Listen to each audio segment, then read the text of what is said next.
औज़ुबिल्लाहिमिनश्शैतानिर्रजीम बिस्मिल्लाहिर्रहमानिर्रहीम। अस्सलाम वालेकुम दोस्तों, मेरा नाम है आमिर रज़ा और आज अभी हम बात करने वाले हैं इटली में जो एमिग्रेशन ओपन होने का ऐलान हुआ है उसके मुमकिन कवानीन पर।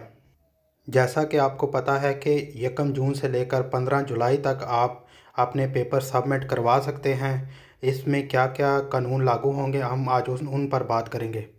पहले बात करते हैं जो मालिक हैं काम के, उनकी क्या कैटेगरी होनी चाहिए।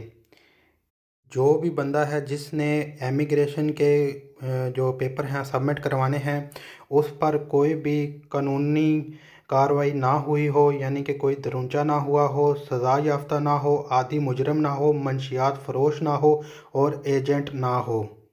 दूसरी बात कि कॉन्ट्रीब्यूटी पहली जो जमा करवानी है वो कितनी होगी। 400 यूरो कॉन्ट्रीब्यूटी जो पहली दफ़ा जमा करवानी होगी वो 400 यूरो होगी।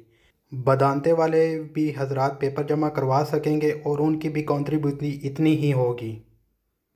तीसरी बात, अगर आपका मालिक गैर मुल्की है तो उसके पास कारता सजोरनो होना लाजमी है।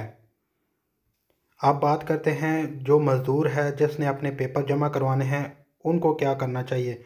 जी, उनका पहला जो कानून है कि 8 मार्च या 2020 से पहले वो इटली में मौजूद होना चाहिए और उसके फिंगरप्रिंट 8 मार्च से पहले कस्तूरे में मौजूद हों। 31 अक्टूबर 2019 से बाद में जो है ना, यानी कि 2020 से पहले पहले उसके पास जो है ना 6 महीने की सोजोर्नो होनी चाहिए और उसको फॉलो द वीज़ा यानी कि इटली छोड़ने का लेटर ना मिला हो। अब बात करते हैं पेपर की वैलिडेशन पर, यानी कि उसका पासपोर्ट जो है 6 महीने से ज़्यादा से वैलिड होना चाहिए।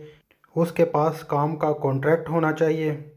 जो बदानते हैं यानी कि घरेलू मुलाजिम हैं उनको 6 महीने की सोजोर्नो उनकी वैलिड होनी चाहिए। और एंड पे सबसे बड़ी बात यह है कि जो मालिक किसी ऐसे आदमी के पेपर जमा करवाएगा जिसकी उम्र 35 साल से कम है उसको टैक्स में गवर्नमेंट रियायत देगी। अब तक के लिए इतना ही। हमारे चैनल को सब्सक्राइब करना मत भूलिएगा। अल्लाह आप सबका हामी और नासिर हो। अल्लाह हाफिज़।